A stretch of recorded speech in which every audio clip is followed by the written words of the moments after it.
এখন আমরা কি আসলে বিভাজিত থেকে এভাবে আমরা নির্মূল হব, নাকি ফেসিবাদকে আমরা নির্মূল করব সেই জন্য আমাদের সিদ্ধান্ত নিতে হবে।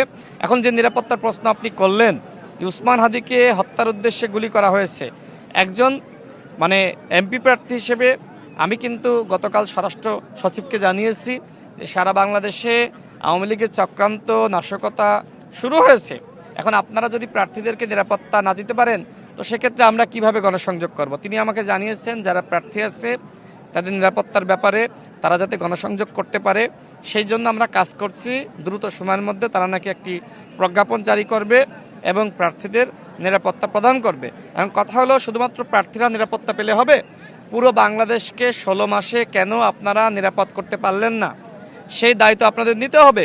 অন্তর্বর্তীকালীন সরকারের কাছে আমাদের যে প্রত্যাশা ছিল যে তারা বিচার সংস্কার এবং সুষ্ঠু নির্বাচন জাতিকে উপহার দিবে, বিচারের নামে কি চলছে, সংস্কারের নামে কি চলছে? পুলিশের সংস্কার হয়েছে, অন্যান্য বাহিনীর সংস্কার হয়েছে, বিভিন্ন দপ্তর এবং সেক্টরের সংস্কার হয়েছে, সচিবালয়ের সংস্কার হয়েছে, অর্থাৎ মাঝখানে একটা গণঅভ্যুত্থান হয়েছে। আমাদের 2000 ভাই বোন, শিশুরা, তরুণরা, ছাত্র জনতা শহীদ হয়েছে, কিন্তু এই গণঅভ্যুত্থানের চেতনা এই সরকার ধারণ করে নাই। যদি ধারণ করত তাহলে আওয়ামী লীগকে নির্মূল করত এবং ফ্যাসিবাদ মুক্ত বাংলাদেশ গঠনে তারা কাজ করত। তো যাই হোক, এখন সামনে নির্বাচনকে কেন্দ্র করে আওয়ামী লীগ এবং ভারত তারা কিন্তু নানান চক্রান্ত করবে।